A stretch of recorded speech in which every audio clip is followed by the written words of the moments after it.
buenas tardes, buenos días, buenas noches, aquí en este espacio de Interamericana. Hoy tenemos un invitado muy especial y es nuestro hermano José Tarragó, que nos tiene un tema muy interesante y es despertar a la verdad, fundamental para la teosofía y para quienes aspiran, porque uno de los o sea, de las palabras más simbólicas de la teosofía es, no hay religión más elevada que la verdad, ¿no? Eso es. Entonces, es importante, ¿no? Entonces, hermano José, Sí, tienes el espacio y tienes la palabra. muy bien. Muy buenas tardes desde Barcelona, España. El tema que voy a desarrollar esa tarde es el que has dicho, despertar a la verdad. El despertar de la verdad de las cosas a lo que existe o es, a diferencia de lo que es meramente imaginado, es una definición de la verdad que cualquier puede seguir. Duermo y no me doy cuenta de las cosas que me rodean. Me despierto y entonces percibo estas cosas, el entorno, a la situación en la que me encuentro. Por lo tanto, estar despierto es realmente ser consciente, ser receptivo, responder a sugerencias, asimilarlas y actuar de alguna manera. Si hay algo delante que no percibimos, entonces significa que nuestra atención está fluyendo en otra dirección y la conciencia no lo registra. Todos estamos despiertos en ciertas áreas de nuestra conciencia, pero no en todas, no en otras. Por lo general, estamos despiertos a los hechos concretos de nuestro entorno. Podemos ver los árboles y las cosas que rodean nuestro mundo cotidiano. Es posible que no estemos totalmente despiertos al entorno, pero al menos funcionamos en ese nivel con razonable eficiencia. Podemos distinguir con eficacia lo que existe de lo que es ilusorio. Pero es muy posible que olvidemos felizmente sin darnos cuenta de la belleza y moralidad de ciertas acciones. Pienso que es una cuestión de profunda investigación en qué consiste realmente la moralidad. La expresión en el rostro de alguien, la tendencia de un acontecimiento o bien el significado de un fenómeno de la naturaleza. Es posible pensar que todo esto es subjetivo, mientras que el despertar solo puede ser a hechos concretos, objetivos e indiscutibles.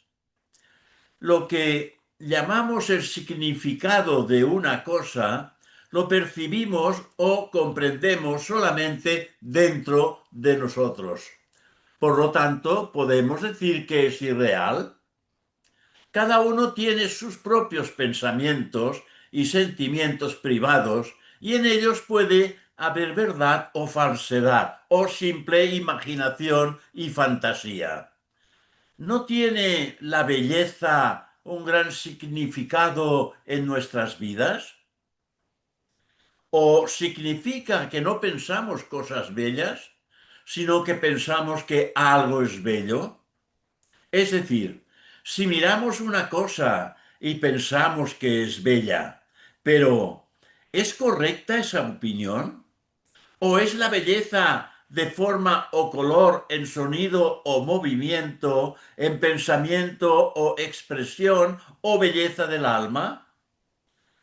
Algo que existe por derecho propio, como Dios, del que los seres humanos podemos tener nociones diferentes. ¿Es la belleza algo que existe por sí misma, aparte de lo que podamos pensar o sentir como bello con respecto a un objeto en particular? En otras palabras, ¿la belleza es parte de la verdad o es una mera cuestión de opinión? Los gustos y los valores cambian a medida que vamos progresando. Cuando éramos niños nos gustaban ciertas cosas, pero en la actualidad no nos interesan. Podemos considerarnos más cultos, sofisticados y consentidos, pero el crecimiento significa un desarrollo de la perspectiva, un cambio de valores, de armonía, un sentido de lo apropiado. Junto con todo esto, se produce un cambio en nuestro juicio o sentimiento en cuanto a la belleza. H. P. Blavatsky escribió en La voz del silencio sobre tres vestíbulos que son realmente tres condiciones. Primero, el vestíbulo de la ignorancia. Segundo, el vestíbulo de la ilusión, al que ella lo llamó también el vestíbulo de la instrucción. Y el tercero, el vestíbulo de la sabiduría. El mundo generalmente en su conjunto nos movemos realmente entre los dos primeros vestíbulos. Por lo tanto, nos encontramos en parte en un estado de ignorancia o inconsciencia y en parte en la ilusión. Es por lo que encontramos personas que actúan con gran brutalidad sin ninguna consideración, incluso en casos en que se requiere el manejo más delicado, la más tierna consideración. Hacen las cosas más indignantes porque están bajo la tensión de fuerzas que operan ciegamente. Un salvaje es brutal, pero no lo es a sabiendas. Su mente ha desarrollado ciertas líneas de actividad. Puede rastrear animales, predecir el tiempo y hacer cosas con astucia, pero el resto de su naturaleza sigue dormido. Claro que una parte de su naturaleza está despierta y activa, pero hay un extenso campo de profundo letargo. Posiblemente este sea nuestro caso, aunque exista gran diferencia entre el salvaje y nosotros. El progreso no es sólo un proceso de descubrimiento del mundo exterior, como el que ha tenido lugar especialmente el siglo pasado y el actual, sino también un proceso de descubrimiento de nosotros mismos, un despertar lento pero continuo en un área de nuestra naturaleza después de otra. Somos extremadamente activos mentalmente, pero esta misma actividad adormece o suprime el campo de una conciencia más amplia de la que deberían surgir nuestras actividades. Somos activos en la búsqueda de ciertas cosas, pero no estamos despiertos a numerosas consideraciones que se deberían de tener en cuenta. Si tuviéramos una inteligencia totalmente alerta a susceptibilidades no circunscritas por el interés propio. Pienso que por el momento no somos conscientes de las cuestiones que yacen profundamente bajo nuestras propias actividades. En teosofía hablamos de 4 estados de conciencia: vigilia, sueño, ensueño y un cuarto estado que es trascendental. Tal y como estamos ahora, podemos ver que en nuestra vigilia están representados el de sueño y ensueño. Hay en cada uno de nosotros una vigilia superficial, es decir, una vigilia con respecto a cosas concretas de nuestro mundo, incluida la capacidad de investigar ese campo. Pero, además, hay una buena parte de ensoñación en la vida de cada uno, que consiste en construir castillos en el aire, entregarse a vanas esperanzas, ilusiones, fantasías y falsas creencias. Todo es ensueño, porque es muy ilusorio. Así, nosotros creamos tantos esquemas y fantasías que finalmente descubrimos que están absolutamente vacíos de realidad. ¿Acaso no hay en nosotros una extraña mezcla de tres condiciones, una llamada vigilia, otra llamada sueño con sueños y una tercera de sueño profundo en ciertas áreas de nuestro ser? Esta condición mixta se debe a nuestra constitución, que es potencialmente espiritual en un aspecto, psíquico en otro y físico material en un tercero. La espiritualidad en ese aspecto del ser de inconcebible sensibilidad en el que todo lo que ocurre es de la más alta significación y valor.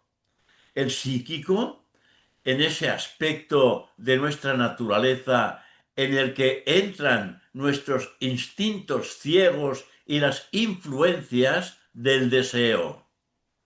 Y está el, está el aspecto material con el que estamos tan familiarizados. El intelecto sirve de instrumento para los tres. Son los aspectos psíquico y material los que predominan actualmente. El ojo del espíritu se abre de vez en cuando, solo en unas pocas almas. La conciencia espiritual en las demás está dormida o en germen. La naturaleza psíquica está en pleno auge y parece tener a la mente esclavizada.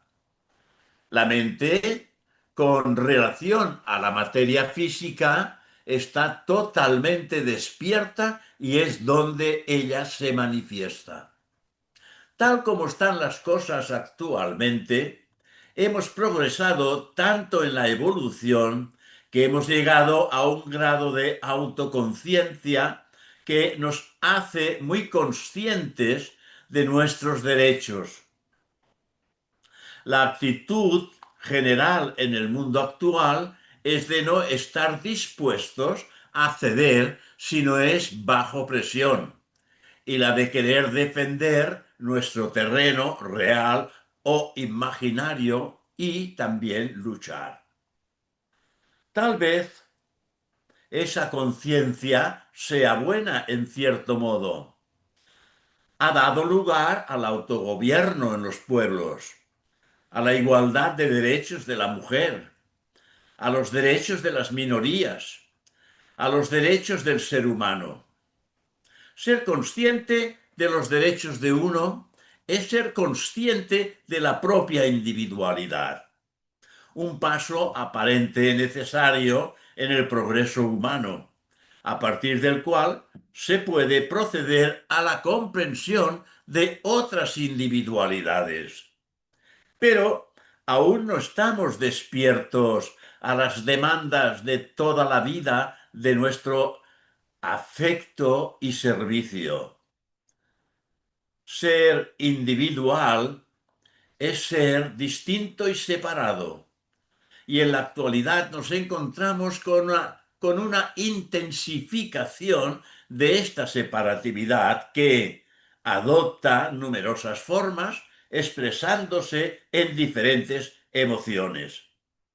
Es la naturaleza misma de la mente pensar en términos de separación en el sentido de particularidades, manteniendo distintas las cosas diferentes.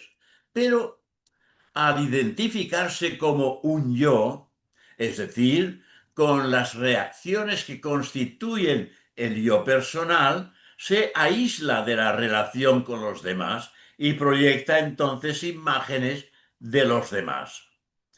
La tendencia es que cada uno se encierra en una fortaleza que en realidad es una prisión de ideas, no sólo con respecto a diversas cuestiones de importancia ideológica o religiosa, sino también en cuanto a lo que debe tener para su disfrute, sus derechos en su hogar, las cosas que debe poseer, etcétera, etcétera.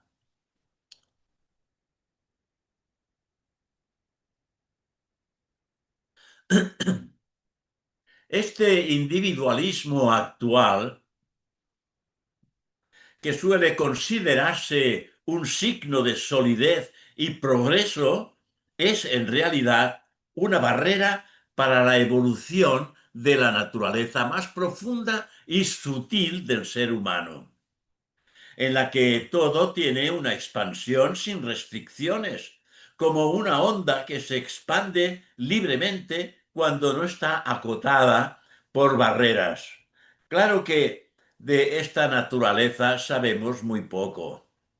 Y cuando se manifiesta ocasionalmente, no es reconocida como importante por la mayoría de las personas. Cada ser humano existe junto con innumerables otros en una red de relaciones que conectan unos con otros. Pero, aunque existen estas relaciones, parecen inexistentes en su mayor parte porque no hay corriente que fluya a través de ellas, pero estas conexiones pueden electrificarse, de modo que en lugar de estar muertas, llevan en ambas direcciones la corriente de la vida, del conocimiento y de la belleza. Vivir es ser consciente. El impulso de la vida que procede del interior no es un producto de la materia.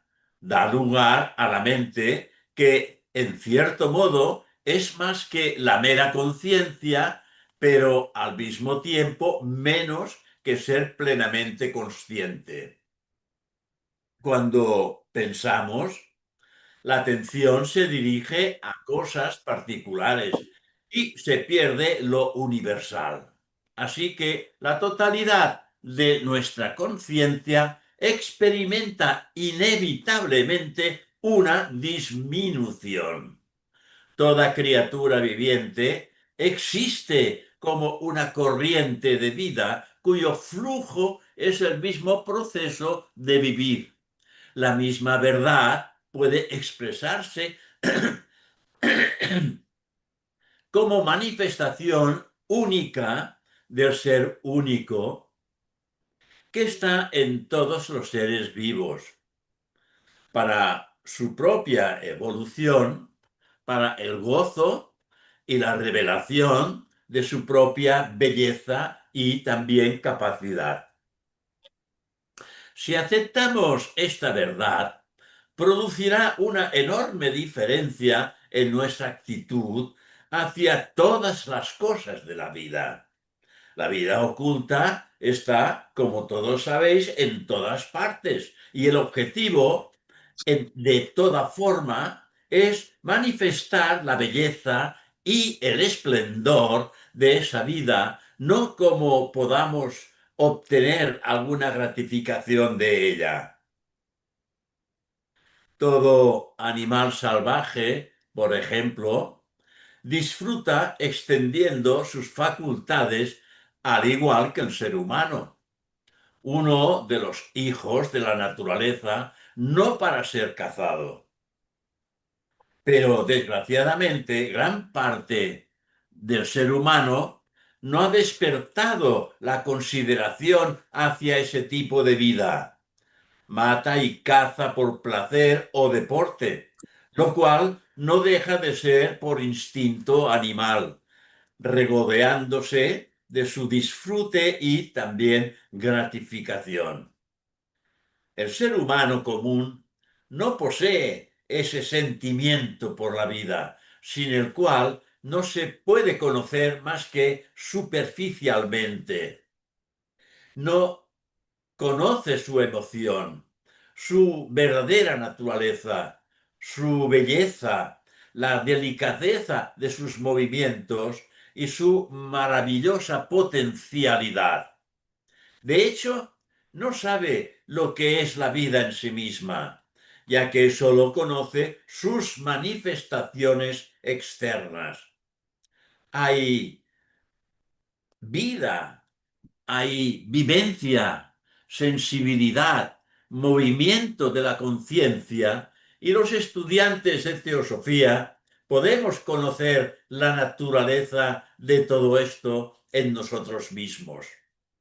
Este es el despertar fundamental necesario del que se derivarán otras muchas cosas. Abriremos la puerta a un nuevo reino maravilloso del que por el momento estamos excluidos. La conciencia, en su naturaleza pura, sin pensamiento ni reacciones, puede estar despierta o puede estar dormida, tanto en el estado de vigilia como en el de sueño. Proyectamos imágenes, lo que equivale a soñar. La secuencia de proyecciones es más coherente durante la vigilia que durante el sueño. Pero también hay otra condición, que es la del sueño profundo, en la cual no hay proyección de imágenes ni pensamiento en absoluto. Cuando somos conscientes, es decir, conocedores de lo que existe o de lo que ocurre por lo general, solo lo somos parcialmente. Para ser plenamente conscientes, además de prestar atención, debemos de observar los procesos de nuestro propio yo que desvía hacia sí todas las energías salientes. Así reaccionamos a las cosas solo desde la superficie. Y si lo hacemos repetidamente, nos condicionamos cada vez más para el mismo tipo de pensamiento y acción. Cuando intentemos ver este proceso en nosotros, sabremos por qué nuestra conciencia es tan parcial.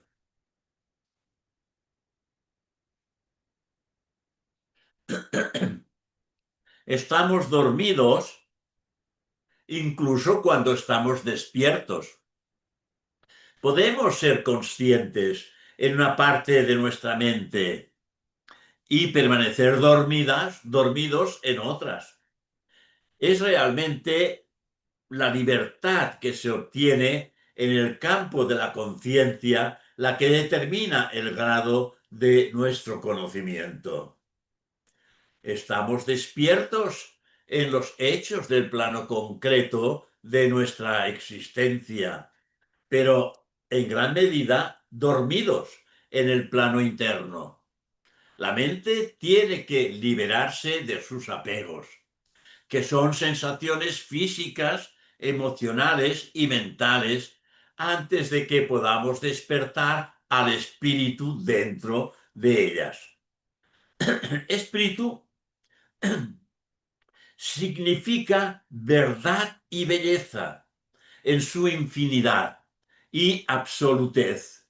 Tiene que despertar a la verdad sobre la vida, a su belleza eterna, a la belleza de sus relaciones, a la belleza en todo, a la unidad, delicadeza y sensibilidad de la vida, al respeto que exige la más mínima entidad viviente y finalmente a la verdad en nosotros mismos. La belleza exterior evoca esa belleza que está dentro. Cuando respondemos a la belleza que está afuera, esa belleza, de alguna manera, pasa a nosotros. Puede que no aparezca en nosotros de la misma forma en que aparece en el mundo exterior, pero habita dentro de nosotros, en nuestra alma, y manifestará su propia cualidad.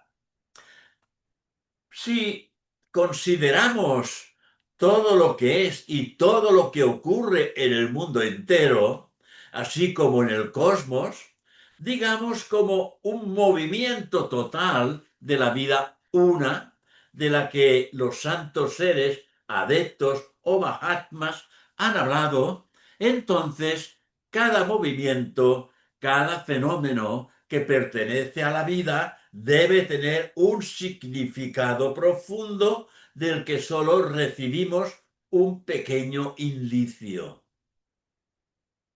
Es probable que Platón se refería a algo así en su famosa alegoría de los habitantes de la caverna.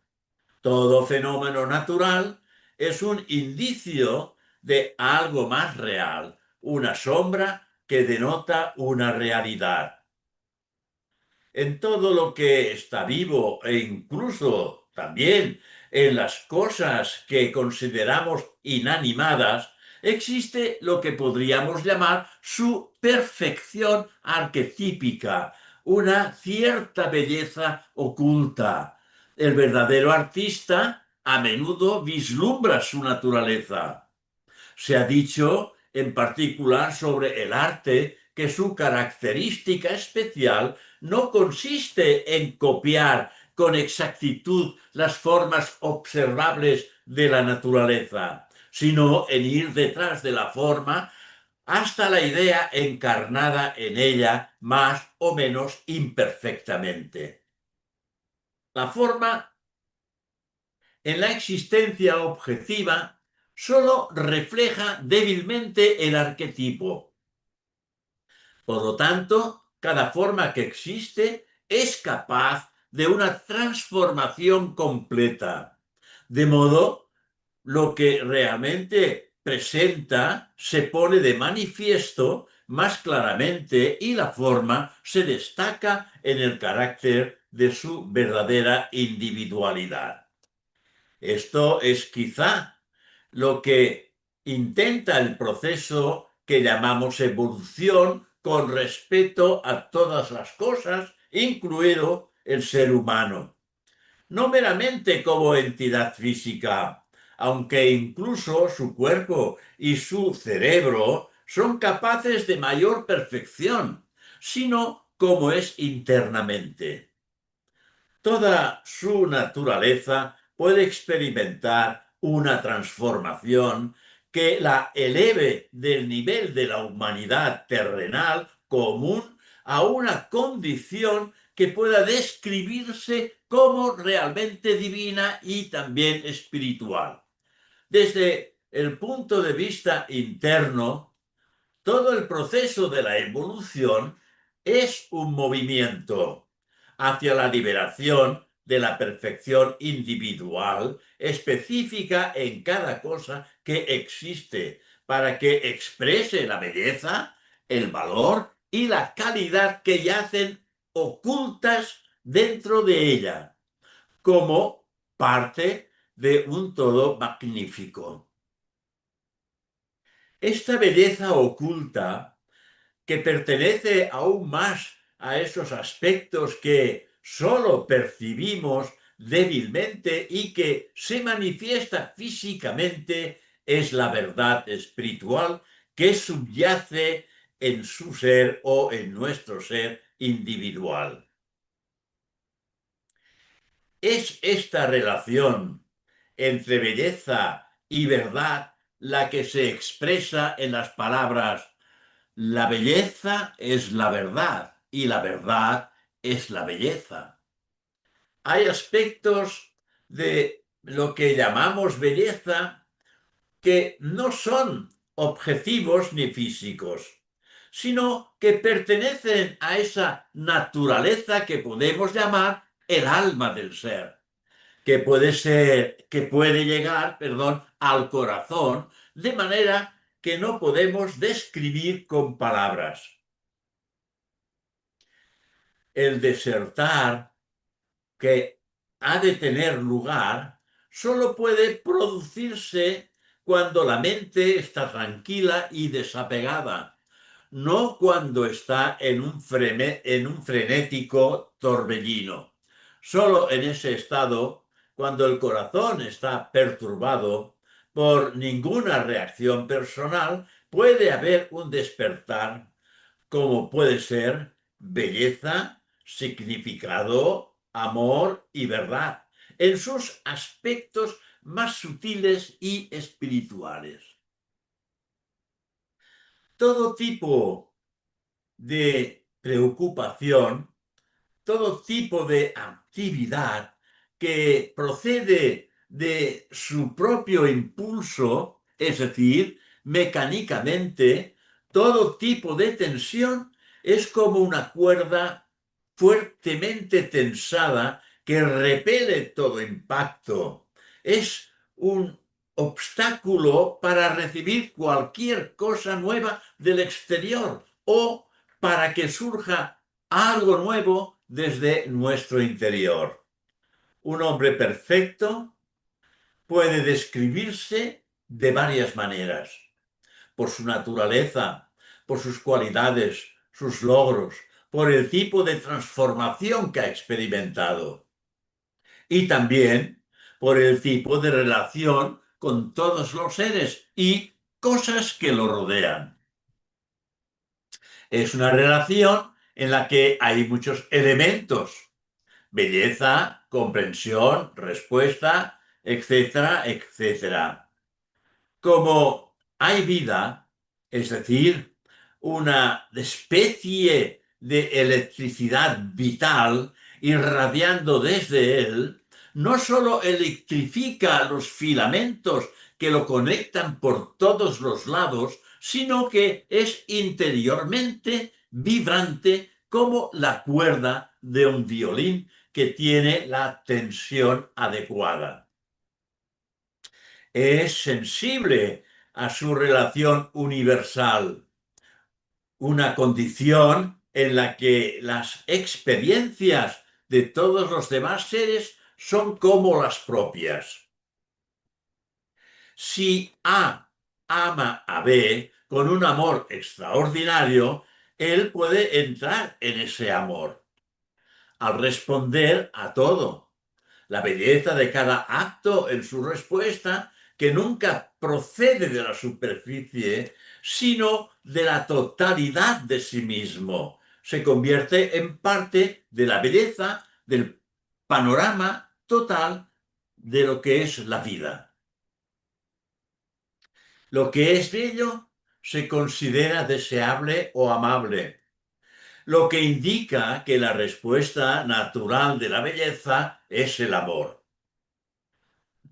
Pero este amor queda sumergido cuando se une a otras fuerzas, como por ejemplo el deseo de poseer comienza a operar.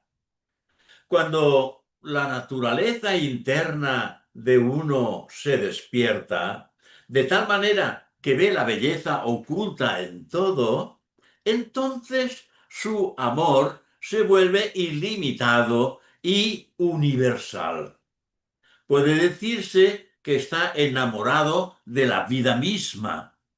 La vida en todos los seres responde a su naturaleza en todas sus modelaciones, adaptándose la respuesta a cada forma individual de vida debido a su naturaleza y cualidad única. El despertar implica ese grado de percepción, sensibilidad y respuesta que caracterizan al amor en su sentido más exaltado, con esa pureza que se tiene en el amor a primera vista, antes de que haya habido tiempo de pensar.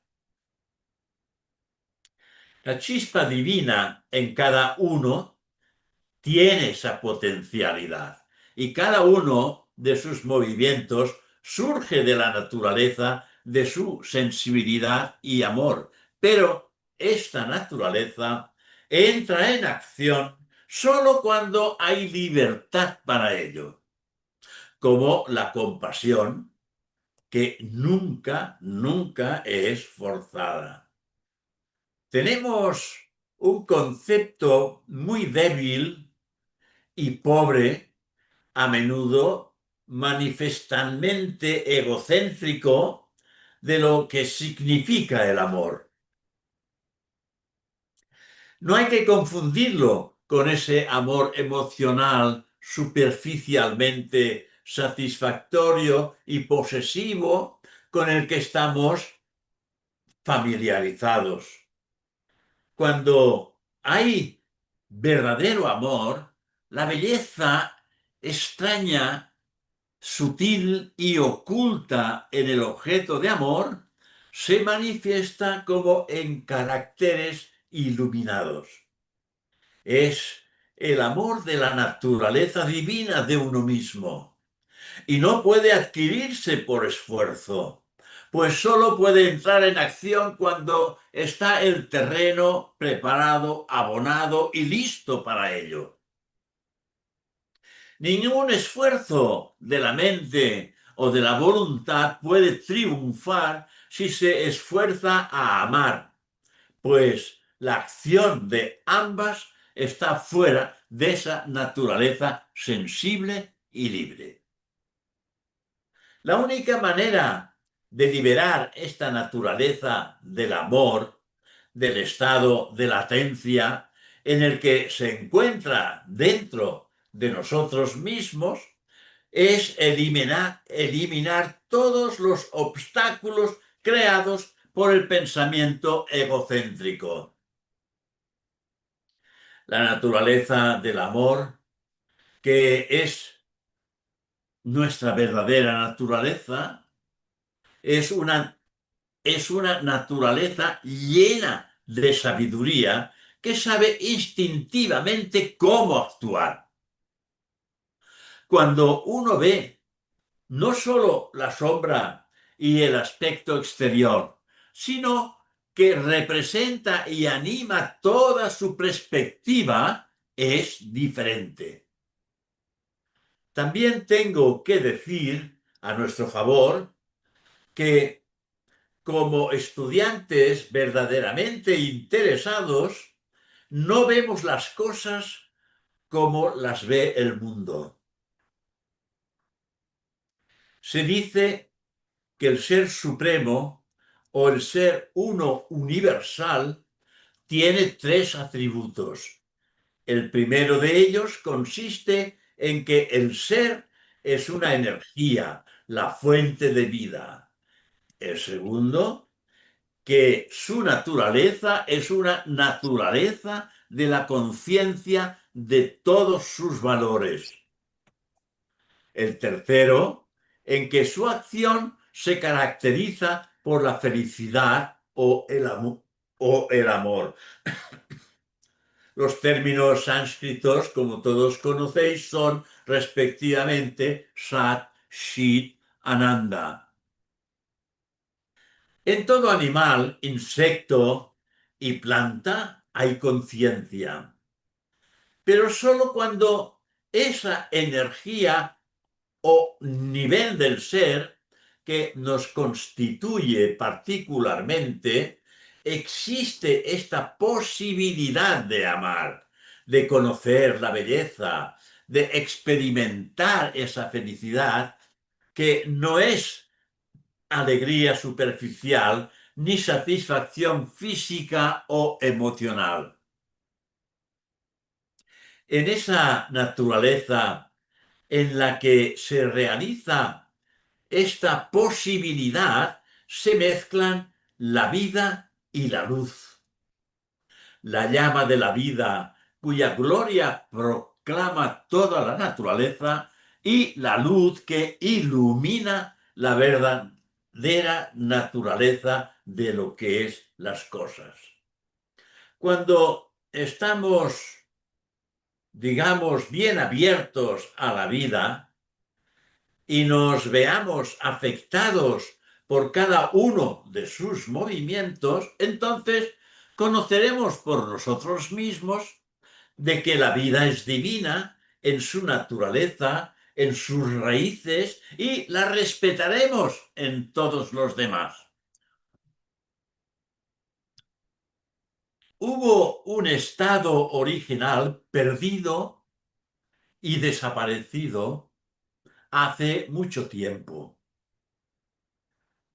Hemos desarrollado una condición diferente debido a la acción de la ignorancia. Podemos volver a ese primer estado, pero solo disolviendo todo lo que se ha producido o añadido posteriormente. Es un proceso de liberación, de renuncia, de desprendimiento de muchas cosas adquiridas con codicia y aferradas a la satisfacción que debe tener lugar antes de que podamos recuperar ese paraíso, un estado de inocencia, pureza y sensibilidad que puede existir en nosotros a pesar de las condiciones externas en las que estamos envueltos. Cuando uno está totalmente despierto, es decir, consciente de todo ámbito de su ser, como lo estaba el Buda, que significa el despierto, el iluminado, imagino que la vigilia, el sueño y el sueño profundo se convertirán en uno, es decir, se sintetizarán en un cuarto estado que incluirán los tres, pero todos transformados. La vigilia será una vigilia en profundidad y percepción. El sueño será sueños de intuición, destellos de la verdad y la belleza, soñando con la naturaleza celestial pura de la que solo puede emerger lo que es verdadero en sí mismo. Y el sueño profundo será un reposo fundamental, un estado de serenidad absoluta sin ondulaciones llamado turilla, en el que toda verdad es comprendida y permanece.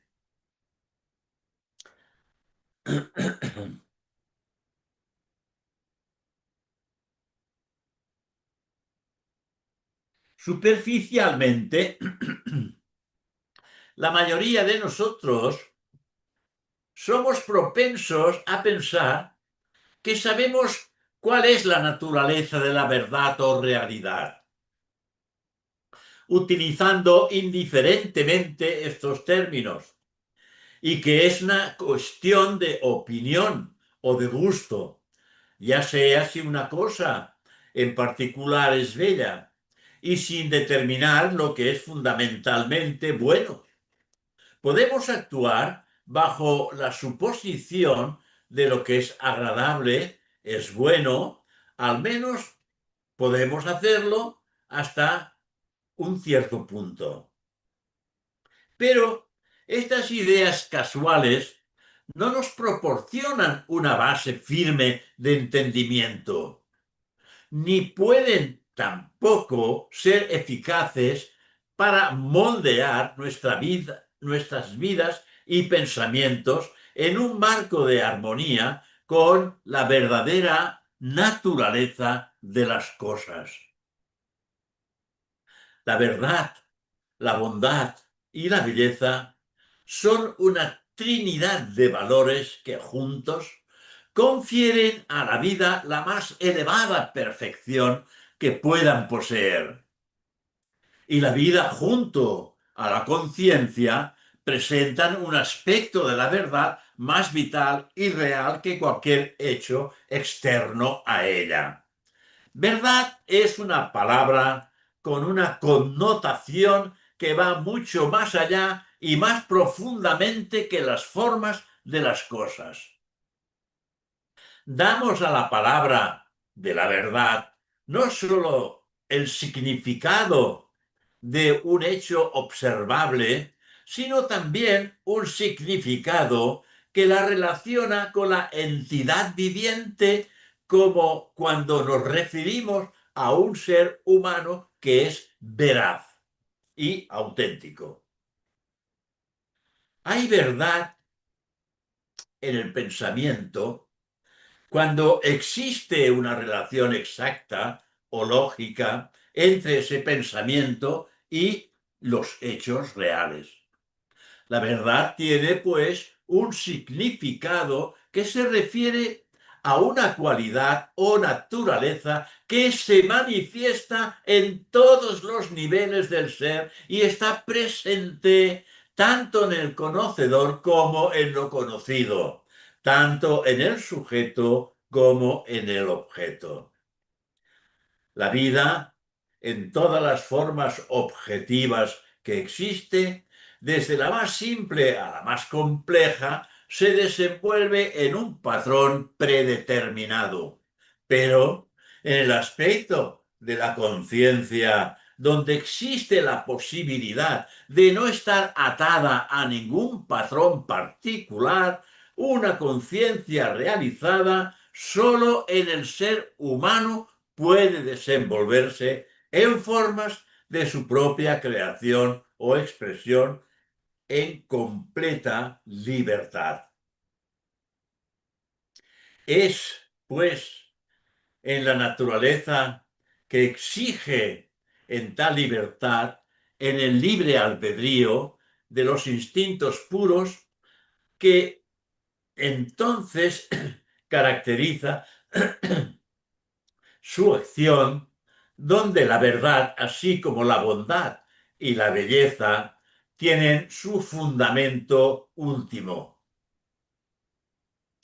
Podemos llamarlos atributos del espíritu y al hacerlo solamente estaríamos afirmando la unidad básica de la vida y la conciencia con el espíritu, dando a esa última palabra un significado que concuerda con los hechos más profundos de nuestra propia experiencia.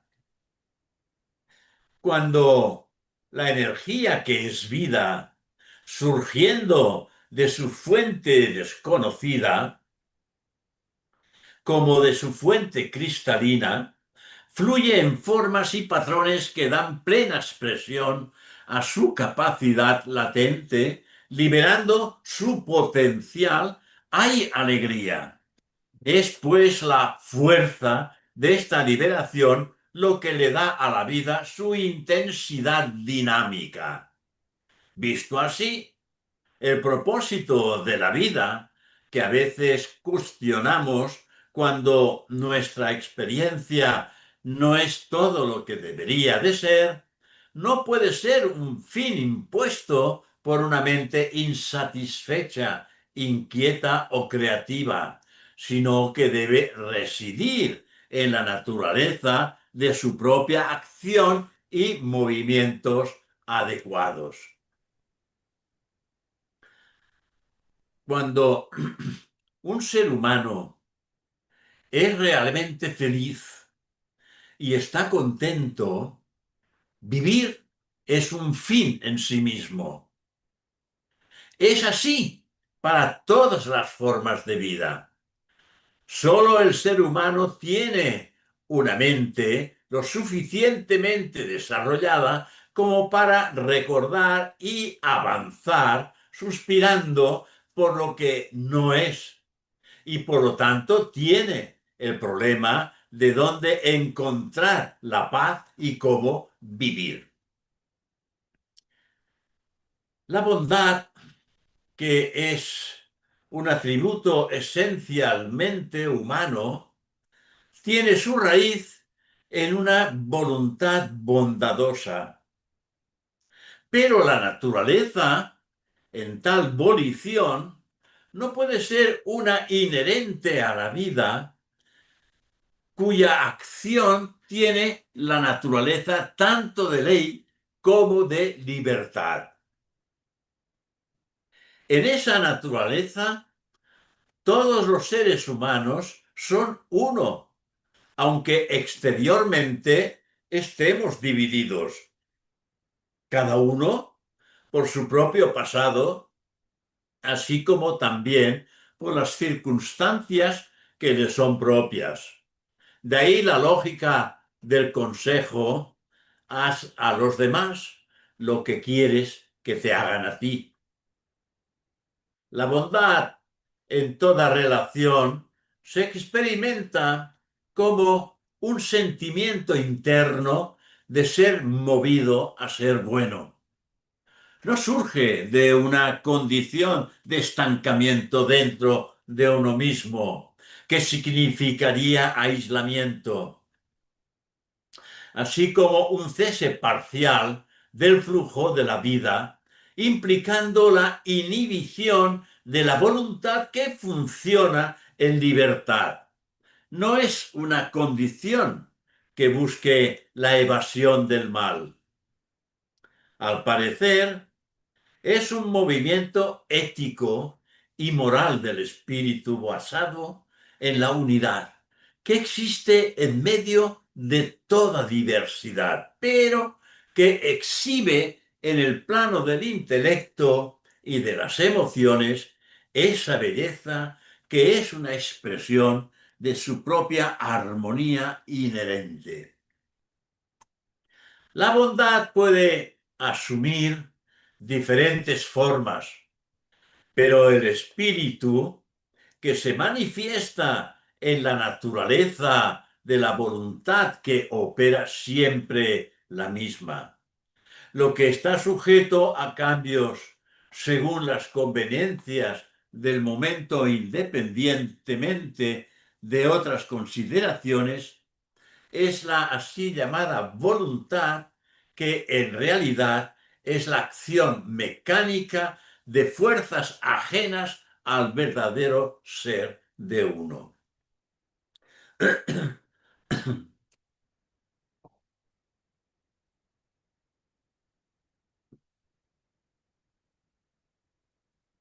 La vida, en su estado no condicionado, expresa su propia naturaleza o la verdad de su naturaleza. Cuando está condicionada, expresa la naturaleza de las fuerzas que operan en la condición con la que entonces se identifica. La naturaleza fundamental, que no ha sido modificada y que conserva su unidad, simplicidad y libertad, también puede ser capaz de actuar de múltiples maneras, pero la acción siempre es de manera que no altera esa naturaleza ni disminuye su libertad.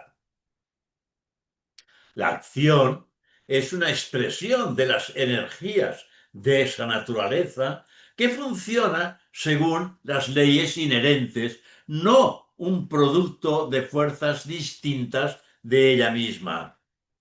La forma en que la bondad se realiza en relación con los demás es a través de una expresión de la unidad subyacente con ellos. Atiende a las necesidades de la vida una, tal y como se encarna en ellos, y promueve los valores que pertenecen a su desenvolvimiento. Pero esto es lo que uno desearía para sí mismo, si se comprendiera en profundidad, y no sólo como es en la superficie. En esa bondad está la esencia de la belleza.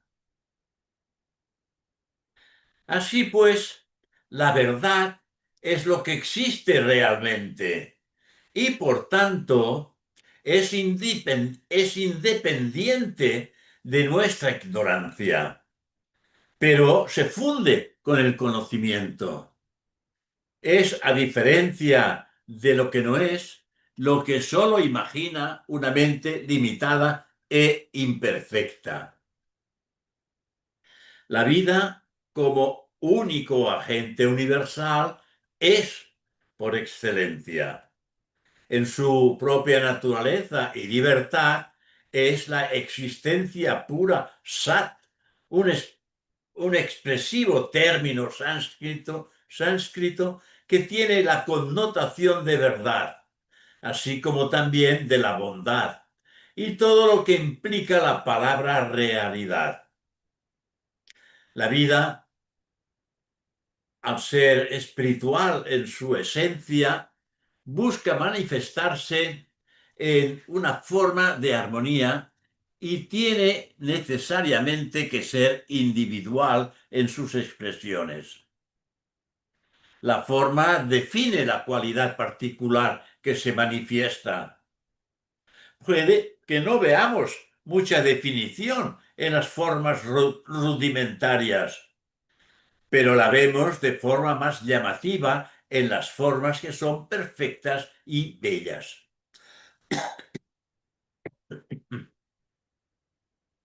La individualidad se manifiesta como una concentración y simultáneamente como una expansión de efectos armoniosos.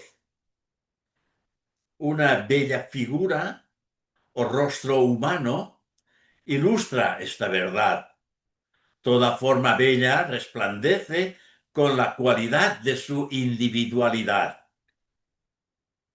El resplandor de una esencia sutil que moldea la forma de una expresión apropiada de ella misma, distinguiéndola inequívocamente de los demás. Ya conocéis la antigua frase que dice, la cara es el espejo del alma. La bondad en el ser humano es un atributo del pensamiento, del sentimiento y de la acción que sigue las líneas de su ser deformado. El camino de la virtud es el camino que representa el flujo más delicado y natural de la vida. La belleza está en las expresiones de la vida, que son sin esfuerzo, sin trabas, pero bajo su fácil control interno. Tanto la bondad como la belleza tienen su origen en la verdad, que yace en el fondo de todas las expresiones de la vida, la verdad, que yace en la unidad de vida, su armonía y libertad. Eso es todo cuanto quería transmitiros a través de esa conferencia que hemos realizado, que es la búsqueda de la verdad. Gracias por vuestra atención.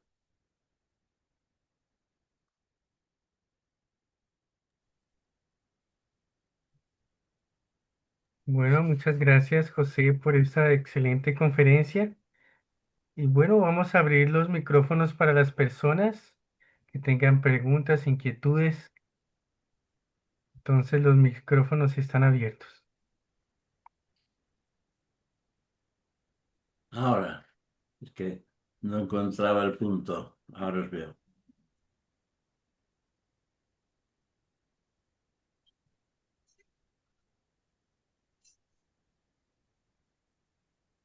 Muchas gracias por esta hermosa charla, señor José.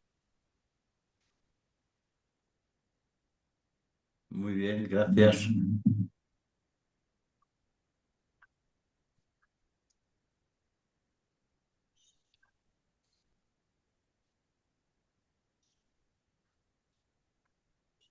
José José, Luis pide la palabra, sí. José Luis, Aló, buenas tardes. Buenas tardes a todos. Primero, José, gracias por la charla. El tema, la verdad, es un tema que da para hablar bastante. Eh, yo escuché, bueno, leí en el libro de la señora Annie Besant que nosotros, en el plano que estamos, con los vehículos que tenemos, no podemos visualizar la verdad, ¿no? Esa verdad absoluta. Y que en el trabajo del sendero, recién a partir de en la cuarta iniciación es que podemos tener, podemos distinguir la verdad. Entonces, quería saber su opinión, José, sobre el tema. Gracias. Evidentemente que en la cuarta iniciación ya se sabe cuál es la verdad, pero hemos de descubrir la verdad en el estado de conciencia en el que nosotros nos hallamos, practicando estas cualidades que hemos ido mencionando en la charla, porque sin estas cualidades la verdad no aparece, porque la verdad viene siempre con esa belleza, con esa armonía y con esa decisión de saber que aquello que estamos haciendo se ajusta al servicio que podemos prestar a la humanidad. Esa realmente es la verdad que podemos trabajar ya ahora en estos momentos. No es necesario llegar a la cuarta iniciación, porque desde la primera iniciación el individuo ya abraza lo que es la primera línea espiritual del ser. Por lo tanto, podemos empezar a trabajar ya desde ahora y en este momento los requisitos previos para que la verdad amanezca en nuestra mente y en nuestro corazón. Y gracias, José. Quería acotar sobre el tema, es cierto, ¿no? Mientras no llegamos a la cuarta iniciación, todavía no vamos a distinguirla, pero algo importante que dice José es que no debemos dejar de buscarla. Posiblemente vamos a cometer muchos errores y los errores nos van a demostrar que esa no era la verdad, pero no hay que dejar de hacerlo. Yo leí a algún autor que no me acuerdo ahorita que decía, el único que no se equivoca es el que no hace nada. Entonces, creo que con el conocimiento teosófico tenemos muchas más posibilidades de, de entender un poco más este tema, ¿no? Gracias, José. Estamos en posición de ejercitarnos en este sentido, intentando ir hacia adentro en vez de ir siempre hacia afuera. Estamos en el mundo concreto, material, y necesitamos trabajar según las leyes del mundo en el que vivimos, pero tenemos la plena libertad de ir hacia otro mundo que está en nuestro interior y que en realidad es nuestro propio mundo. El mundo de la realidad, el mundo de la verdad, está en nosotros y eso podemos hacerlo porque no existe obstáculo en el exterior que no pueda ser vencido por el ser humano.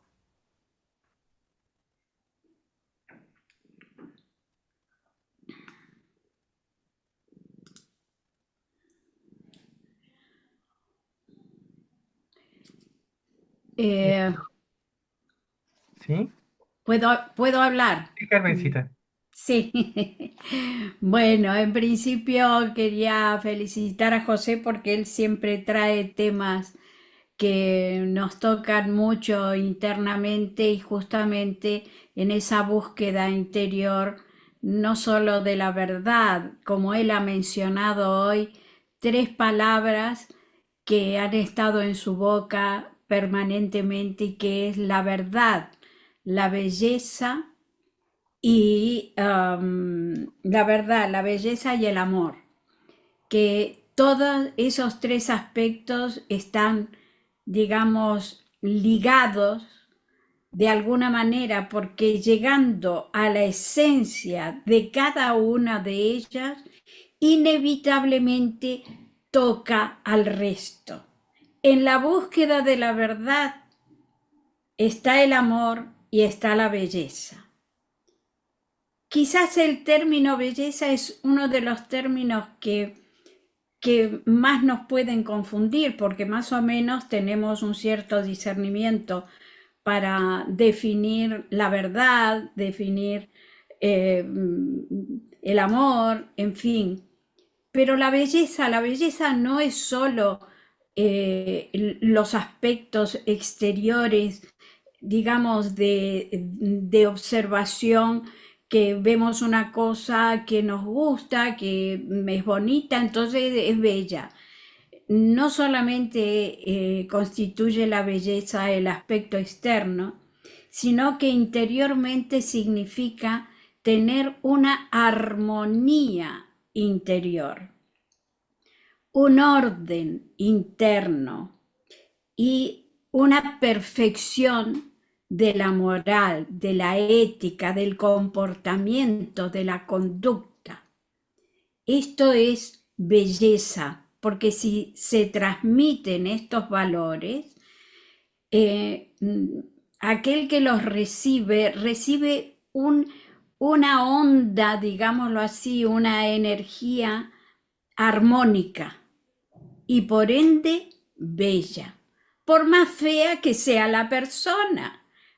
Paradójicamente no tiene nada que ver la auténtica belleza con la belleza exterior, sino que es la belleza del alma, la belleza de un comportamiento, de una conducta, que conducen a una conducta con amor, y por ende toca a esa conducta de la verdad, de ser realmente quienes somos y no una hipocresía, una careta que nos ponemos generalmente para que todo el mundo vea. No, esto es un llamado, esta conferencia de José, un llamado a la atención a esa auténtica verdad interna que se manifiesta de esa, como una flor de 3 pétalos, ¿no? La belleza, el amor y la verdad. Gracias, Tarragó, por tu conferencia, siempre son inspiradoras y siempre nos hace sacar cosas bonitas de dentro. Muchas gracias, Tarragó.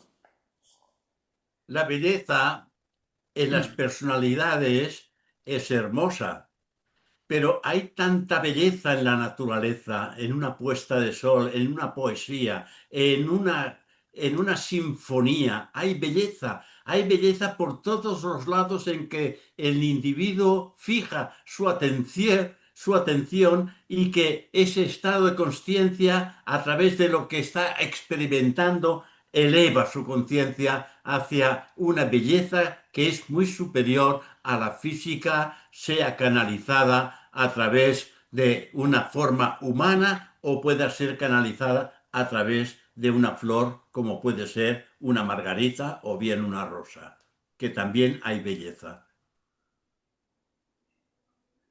Muchas gracias por tu aportación, Carmencita. Un beso muy grande para ti y gracias a ti. Ángels, Ángels. Sí, gracias. Bueno, ante todo, felicitarte y darte las gracias porque siempre los toques de los sabios nos llaman a poner más atención a las cosas que los sabios dicen. Así que gracias por eso. En tu charla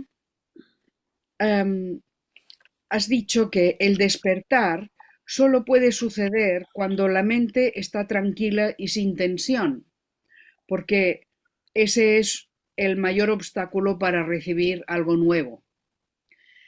Y después has has insistido y has dicho es necesario eliminar todos los obstáculos del pensamiento. Y esta es una idea que deberíamos tener presente constantemente. Se nos olvida que lo que pensamos es un obstáculo. Cuando permitimos que la mente mono vaya saltando de un pensamiento a otro, deshaciendo la armonía y el equilibrio que le pertenece a esa mente tranquila, ¿no? Creo que es importante insistir en ello, dominar la mente, que es uno de los primeros sutras de Patanjali, ¿no? Es el control de las alteraciones de la mente o de las modificaciones de la mente, dice. Entonces, bueno, hay que tomar nota de eso y recuerdo tu llamada a recordar esto es importante, porque cuando hablas de la transformación que experimenta una persona para llegar a ser el ser humano perfecto, esta es, creo yo, una de las primeras transformaciones, controlar su mente. Controlar la mente, que es probablemente una de las cosas más difíciles. Así que, bueno, muchas gracias, José, por tu charla, que me ha gustado mucho. Gracias. Evidentemente, la mente es el gran obstáculo para crecer internamente. Ya dicen los sabios que entre dos pensamientos encontramos lo eterno. Si paralizamos los pensamientos, estamos en lo eterno.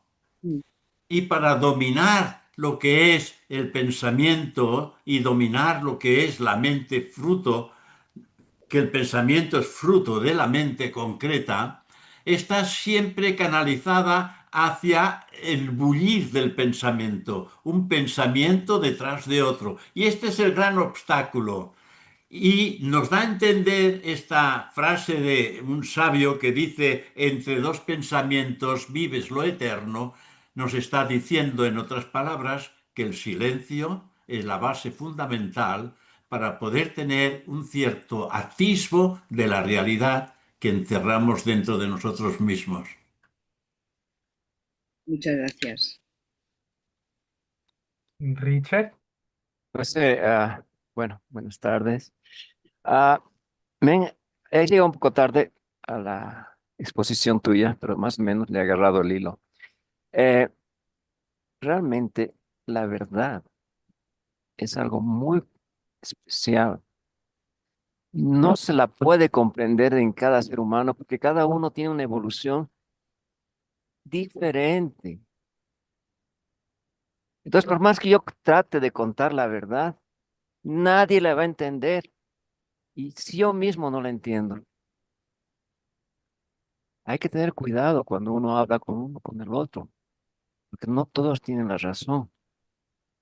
El que se siente correcto, el que se siente sabio, discúlpeme, hay un espíritu de locura. El que no tiene la capacidad para penetrar a la verdadera profundidad espiritual de lo que es la verdad. Nadie puede juzgar uno al otro. Apenas intuitivamente podemos entendernos con una diferencia infinita porque nos divide la parte divina, nos divide aquello que Dios, aquel sello que Dios nos colocó, que no es común. Me encantó lo que usted habló, don José. Usted realmente, yo soy admirador de usted, porque la profundidad, cómo maneja las cosas, impresiona.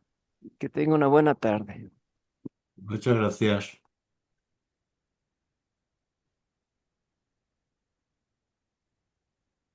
Raquel. Sí, buenas tardes. Ante todo, José, darte las gracias por tu conferencia. Y yo quisiera completar un poco la idea que ha dado Ángels de que realmente todos sabemos y nos damos cuenta que nuestro principal campo de batalla es la mente. Y aparte de lo que ha dicho ella, yo quisiera traer a colación una frase tuya que me ha gustado mucho, que es que nos encerramos en una prisión de ideas. Es decir, darnos cuenta que muchas veces somos nosotros mismos, bueno, muchas veces no siempre, somos nosotros mismos los que nos ponemos nuestros límites. Y quizás cuando pensemos en nuestro desarrollo, no solo hay que pensar en adquirir, sino en soltar.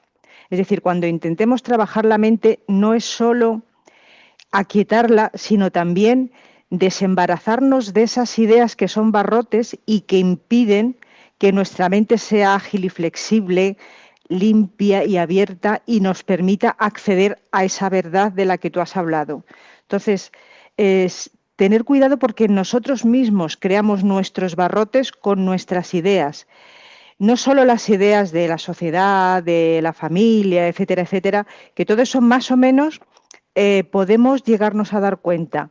Muchas veces tenemos ideas teosóficas tan asentadas y que creemos tan firmes y no nos damos cuenta que realmente son imágenes o palabras que hemos utilizado para expresar una realidad, una verdad que está más allá de esas palabras y esas mismas palabras que utilizamos nos impiden seguir avanzando a ella.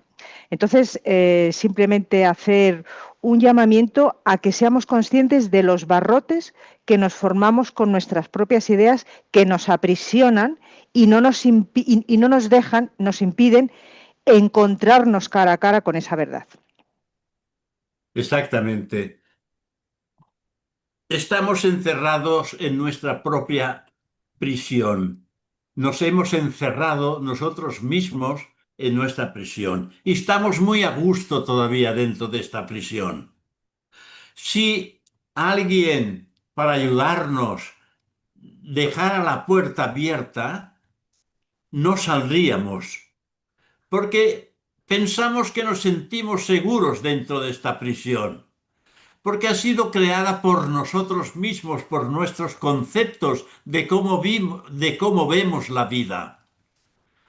Y esto parece extraño cuando decimos estamos encerrados en nuestra propia prisión y nos liberan y no queremos salir. No queremos salir porque estamos muy a gusto todavía con todos estos apegos que hemos fabricado durante todas nuestras existencias. Claro que es importante tener una mente clara y diáfana para darnos cuenta de aquello que es verdadero y de aquello que es ficticio. Y cuando uno busca la realidad de aquello que es bello, amoroso, hermoso y que de alguna manera ayuda al desenvolvimiento de las formas, entonces está en un estado de conciencia que a él le puede parecer que es justo. Y es cuando realmente empieza a cambiar la forma de pensar. Y finalmente se ve capacitado para salir de esta jaula, salir del dominio del ego personal. Porque el ego personal es una criatura que tiene un poder extraordinario, porque durante muchísimas vidas ha tenido hipnotizada a la personalidad. Y la personalidad, como no tiene contacto con la individualidad consciente, entonces se deja arrastrar por este yo personal.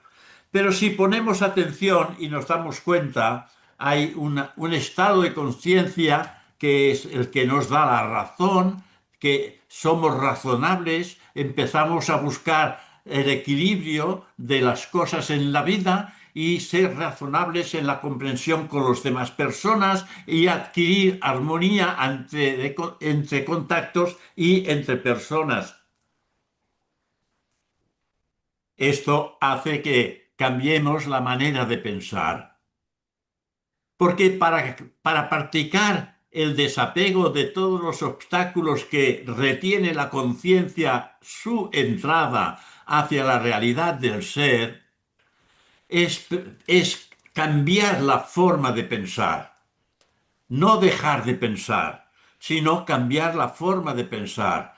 Pensar alto, profundo y algo hermoso en la vida, de forma y manera que los demás participen de esta paz, de esta serenidad y de esta tranquilidad que intentamos poner en nuestro carácter. Por eso que la base fundamental de toda la enseñanza, para quitarle miga a toda la dificultad, es la autotransformación. Transformar nuestra naturaleza humana en lo divino o poco divino que podamos atisbar ante esta visión de la búsqueda de la verdad. Me parece muy razonable tu comentario. Ok, Gracias, Patricia, José. ¿sabes? Patricia, Hola, muy buenas tardes o buenas noches a todos. Es un placer de estar con ustedes. Señor Tarrago, muchísimas gracias. Muy bonita conferencia y sabe que pues lo admiro mucho. Mi pregunta realmente es la siguiente. En el ser humano, nuestra conciencia es lo más importante para despertar una verdad. ¿Qué tan importante es el hecho del corazón para poder despertar esa verdad? Gracias. El corazón es quien tiene la auténtica respuesta. El corazón espiritual me gustaría hablar sobre este aspecto, pero se necesita bastante tiempo para poderlo descifrar, porque hay una comunión y una transmisión entre el corazón espiritual y el corazón físico, que es el contacto que tiene con el ser humano. El corazón físico es lo primero que hay que tener en cuenta porque tiene y recibe la relación directa y la vibración directa del corazón espiritual. Y hay un proceso hermosísimo que tengo una conferencia hecha que la di en, en la escuela de verano última. Si lo miráis, encontraréis el proceso de esa transmisión entre el corazón espiritual y el proceso de esta energía que viene del corazón pasa al corazón humano y del corazón humano asciende hacia el cerebro y del cerebro empieza la comunicación con el mundo externo. O sea que mientras esta comunicación esté presente, estamos en la corriente.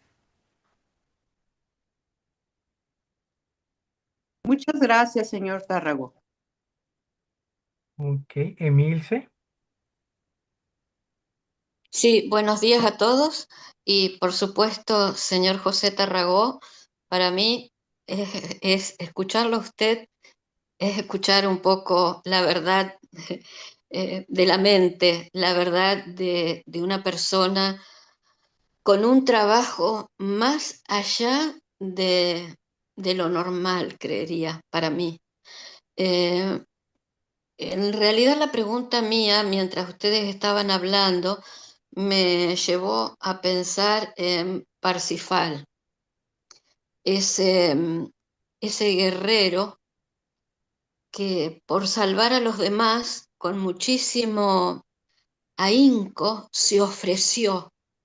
Entonces, mi pregunta viene a que cuando hacemos un trabajo o tenemos un pensamiento que ayude a la humanidad, que no sea propio, que no sea para el beneficio únicamente de su lugar, de su país, sino que sea realmente que su mente en el decidir el trabajo sea lo más abarcativo posible. Y ahí me parece que se podría acercar un poco a la verdad. Esa es mi pregunta. La voluntad de Parsifeo de no hacerlo por él solo, sino por liberar. Entonces, eso me llevó a pensar. Gracias. La mente tiene dos funciones. La mente es dual. Hay uno que se ocupa del exterior, una de ellas, que es la concreta, y la que se ocupa de la subjetividad y espiritualidad, que es la realmente. Cuando uno tiene esa tendencia de hacer o crear pensamientos en beneficio de los demás, la humanidad, por ejemplo, esta energía proviene del mental superior. Cuando de alguna manera la mente crea aspectos dentro de la humanidad, pero bajo un punto de vista en el que entra, pues, o que espera una participación sobre algo que es el resultado de ese tipo de pensamiento, esto es la mente concreta. Entonces uno, cuando lanza un pensamiento, tiene que saber qué es lo que este pensamiento va a realizar. Porque también es interesante darnos cuenta de ello. Porque un pensamiento es una, es como, digamos, como una bolita pequeña de nieve que lanzamos que va haciéndose grande en la nieve, esta pequeña bolita va haciendo grande, grande, grande en la nieve y finalmente vuelve a nosotros. Si un pensamiento ha sido negativo y malo, vendrá esta bola de nieve que se ha engrandecido y se descargará sobre de nosotros. Si el pensamiento es constructivo, positivo, en beneficio de la humanidad, de la cual nosotros hacemos parte, hace parte del que ha lanzado el pensamiento, esa bola de nieve que es un pensamiento que ha ido engordándose a medida que ha ido pasando por otras mentes que piensan como tú, se descargará encima de ti y tú serás feliz porque dirás, un ángel me ha caído encima y ha sido tu propio pensamiento que ha crecido en el transcurso de su periplo porque es un ovoide que sale de ti y que vuelve nuevamente a ti. Entonces, si pensamos mal, nos martirizamos a nosotros. Si pensamos bien, seremos felices. Muchísimas gracias. Y gracias, Ángel, también por enseñarme a pensar diferente. Miguel, Gracias, José, porque tu palabra siempre es como ese bálsamo que fortalece, ese mapa que guía y esas palabras que marcan las sendas sobre las cuales meditar y en las cuales discurrir. Ciertamente, todo ese es el efecto que tus palabras hacen en mi ser interno. Según ibas hablando, yo tenía aquí algunas cuestiones que son personales y que las voy a proyectar, porque es lo que siento. Porque a veces, muchas veces he pensado que nos vestimos de la belleza, del conocimiento, de estas enseñanzas de la teosofía. Nos vestimos de ellas. Y eso me hace recordar aquella parábola en que había un invitado a una boda y no llevaba el traje de fiesta. Claro, es que ese traje de fiesta solo puede venir de un trabajo profundo de transformación que, como ya hemos dicho en otras ocasiones, es labor de muchas vidas. Entonces entiendo que el trabajo real está en las brechas a cubrir y ahí se refleja la realidad del ser, sus capacidades y sus carencias, al frente de los formidables retos de una vida más consciente y responsable. Esto nos lo dice Krishnamurti también, ¿no? Entonces, el apreciar que estamos así como en pañales ante lo que observamos como más profundo y necesario de la vida, nos pone en el sitio de partida ante la realidad de los retos a asumir. O sea que nos pone enfrente de nuestra ignorancia, de la ignorancia de todo lo que es nuestra personalidad temporal.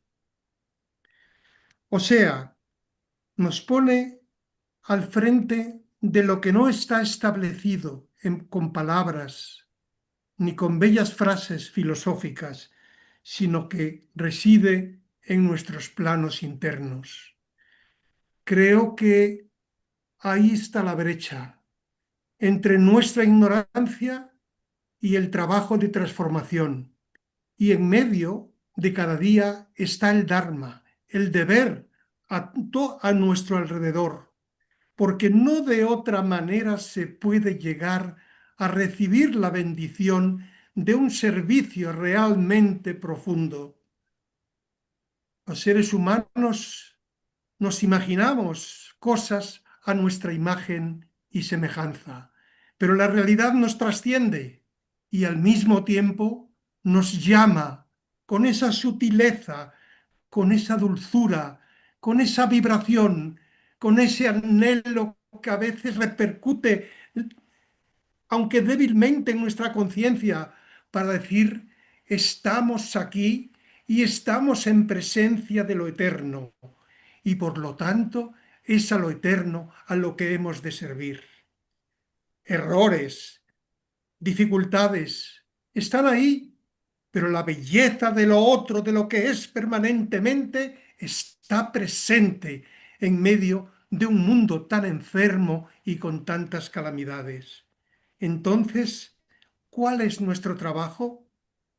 Yo imagino que es ir siendo conscientes de todo lo que tenemos pendiente como seres espirituales, porque la vida del mundo es una terrible enfermedad y nos toca a nosotros en una o en muchas vidas, como se nos dice en la voz del silencio, el empezar a estar predispuestos para hacer el trabajo necesario, más allá de lo conocido, porque tiene que ser de lo intuido como deber esencial de la existencia. Y ahí me encuentro y ahí creo que estamos todos. Gracias. Un bello comentario, Miguel. Mm. Bueno, José, pues agradezco tu excelente conferencia y pues dentro de la sociedad teosófica hay un objetivo muy importante, que es la perfecta percepción y creo que es fundamental para llegar a esa verdad, porque fácilmente podríamos ser engañados, ¿no? Seguir una línea, un pensamiento, creyendo que hacemos el bien, pero realmente no lo hacemos, ¿no? Entonces, la pregunta sería, ¿cómo llegar a esa perfecta percepción para poder apreciar la verdad? Porque en este mundo donde percibimos cosas que tan injustas, tan así, que nos viven engañando continuamente, los medios, los gobiernos, las religiones, en fin, llegar a esa perfecta percepción, ¿cómo podríamos conseguirla? ¿Qué ejercicios podríamos hacer? Hay lo que se llama la indagación sobre el sí mismo, hay la meditación, la introspección y el silencio. Con estas cuatro facetas uno va silenciando lo que viene de fuera y va entrando en lo que viene de dentro. Pues simplemente con estos cuatro aspectos uno alcanza la liberación. Del siglo pasado, pues ya tenemos un ejemplo de Ramana Maharshi que utilizaba estos cuatro aspectos, el de la indagación, la búsqueda de sí mismo, quién soy yo, y también a través del silencio. Y no lo dice él, lo dicen todos los grandes seres que han alcanzado lo que llaman la liberación. Ok, muchas gracias. José, ¿tiene levanta la mano? José. Sí, gracias, Giovanni. Yo quería acotar algo sobre lo que comentabas y José respondió también sobre cómo podemos ¿qué podemos hacer para escuchar esa voz, ¿no? Sí es cierto, es la meditación, la introspección, ¿no? Pero en la práctica, todos los días tomamos decisiones y nos damos cuenta que nos hemos equivocado por ciertas formas que posiblemente después analicemos y entendemos el motivo, eso es lo ideal, ¿no? Pero ahí lo importante que dijo José es que si pudiéramos escuchar las señales que nos da, no voy a decir, no puedo decir que son entidades que nos ayudan, que seguramente que hay, que seguramente que nos dicen no es por este lado, es que podríamos darnos cuenta antes de cometer el error y hacerlo. Por eso es importante la quietud de la mente. Eh, Normalmente estamos distraídos y estamos aquí, pero nuestra mente está en otro lado. Entonces, no podemos escuchar esa voz del silencio que nos dice, no es por aquí. Y no hablo de una voz dentro de la cabeza que te dice, a veces son pequeñas cosas. Uno sale tarde por algún motivo, o uno llega antes, o tiene un problema, una complicación que tal vez nos ayuda a resolver un problema grande con oportunamente, ¿no? Entonces, ahí yo rescato mucho lo que comentó José, comentó Ángel también, que, que si aquietamos la mente y escuchamos esas pequeñas circunstancias que nos ocurren antes de tomar una decisión, podemos tomar buenas decisiones y entender más cómo funciona esa verdad. Eso, gracias. Simplemente Gracias, con la José. reflexión y el discernimiento encontrar la parte más loable para lo que uno quiere hacer o decir. Siempre la reflexión y también el discernimiento. Y una base también fundamental, el silencio. Muchas veces también la verdad o sea, disruptiva, o sea, como en la época de Cristo, ¿no? Que él se atrevió a decir la verdad y tuvo que enfrentarse a muchos problemas y a muchas pruebas, ¿no? Ese camino nosotros podríamos seguirlo. No entendí. O sea, porque cuando decimos la verdad, a veces nos enfrentamos a muchos problemas, a Ah, muchas complicaciones, ¿sí?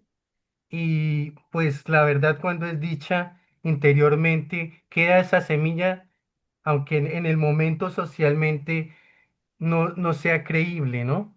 Pero es, por ejemplo, pongo el ejemplo de Cristo, ¿no? Que él se enfrentó a los más grandes cleros y oligarcas religiosos diciendo la verdad, ¿m? Y mostrándole al mundo la verdad, ¿no? Pero él pagó un gran precio por esa verdad. Entonces, ¿tú cómo ves eso? a ver, la, la historia de Cristo no es nuestra historia. No hemos alcanzado ese estado. La historia que Él vivió en ese momento no es lo que estamos viviendo nosotros. Nosotros estamos en un estado ahora en el que podemos empezar a poder atisbar lo que es la espiritualidad. Tenemos muchísima información a través de lo que es la teosofía, pero no encarnamos en nuestra vida esta información.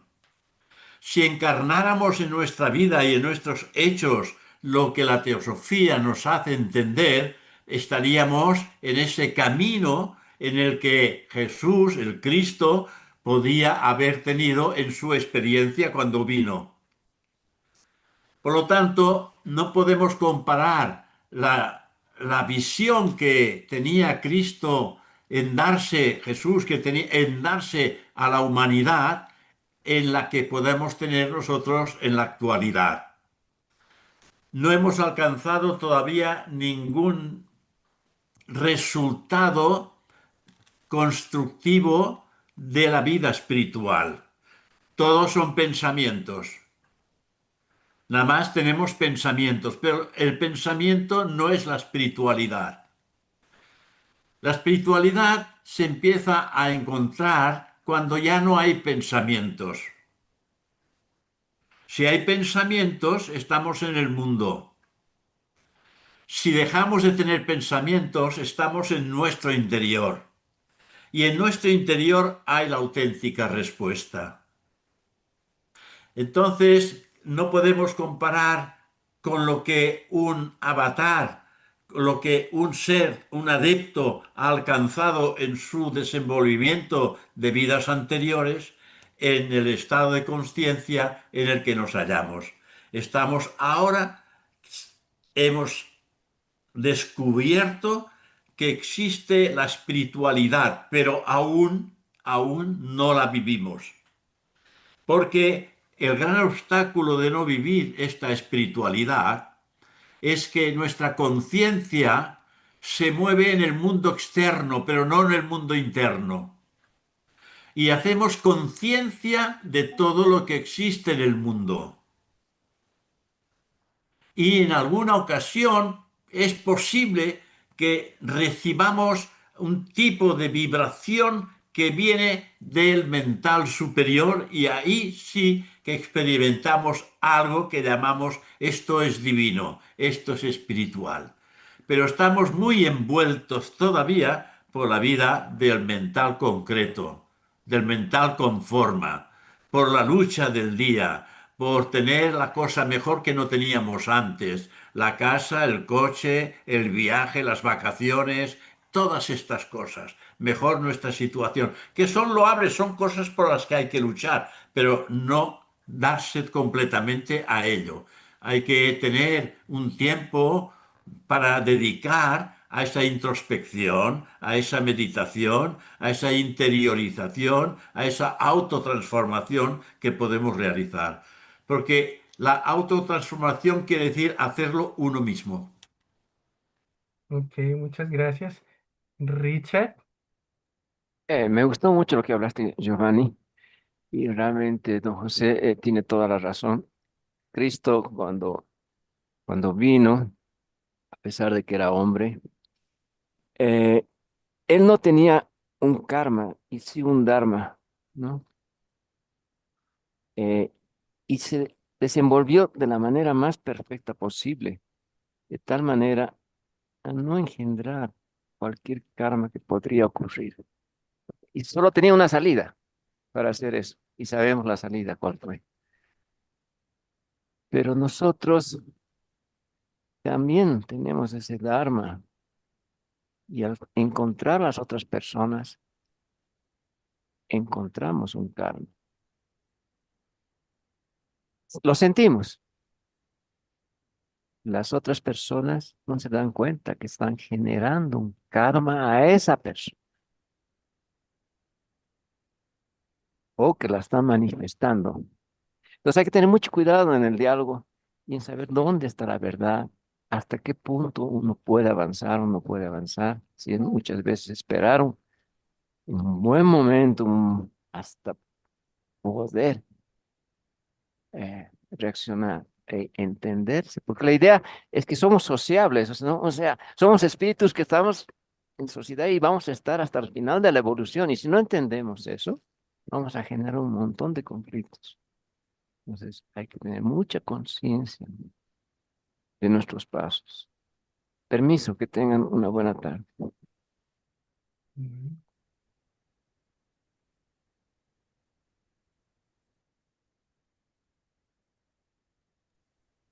bueno, continuamos con las preguntas. Creo que hay una aquí en el chat. Aquí. ¿Y cómo transmitir a la juventud este mensaje? El señor Arias. ¿Qué parte es responsabilidad nuestra? Dice Tanel. Dice él, no sé si él quiera especificar un poco más sobre estas preguntas porque queda muy al aire, ¿no?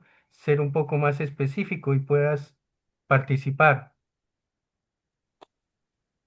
Sí, hola, soy Hola. Chelo.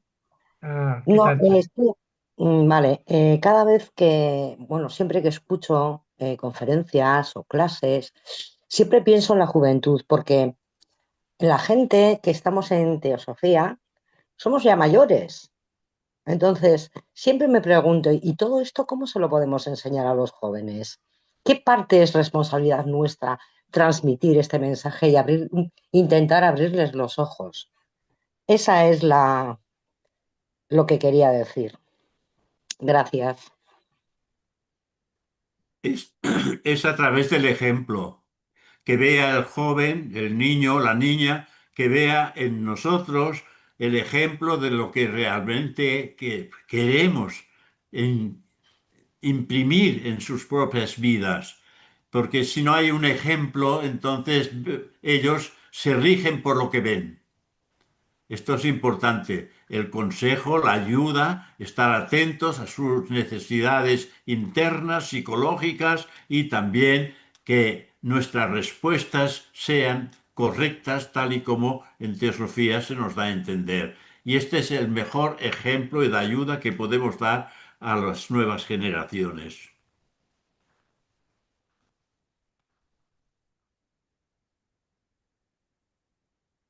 Bueno, Bueno, me parece se acabaron las preguntas. que ya Bueno, no hay, muchas que ya se ha gracias terminado todo. a ti, José, por esta excelente conferencia. Recordándole a todos que esta conferencia ya queda grabada para quienes quieran verla nuevamente. Entonces, en Teosófica Interamericana pueden ver los programas y rever la conferencia. Pues agradecemos a todos y a todas la audiencia. No sé, las últimas palabras que quieras dejar, José, sobre este tema tan importante y no sé si pueda relacionarlo con la actualidad, ¿no? Vemos ahora en las noticias sobre las guerras, sobre las circunstancias que está el mundo, ¿sí?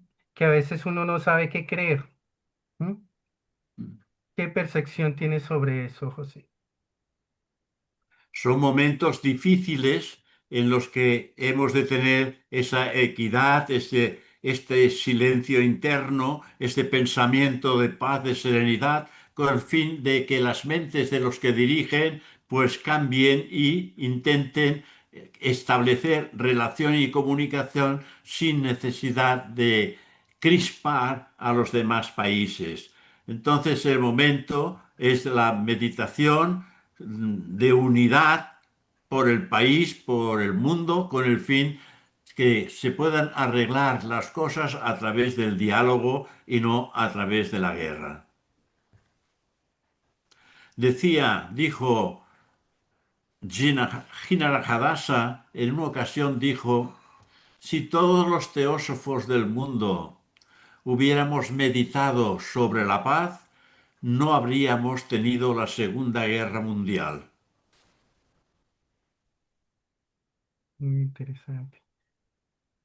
Bueno, muchas gracias, José, por tu conferencia y por tus aportes tan maravillosos para todos nosotros.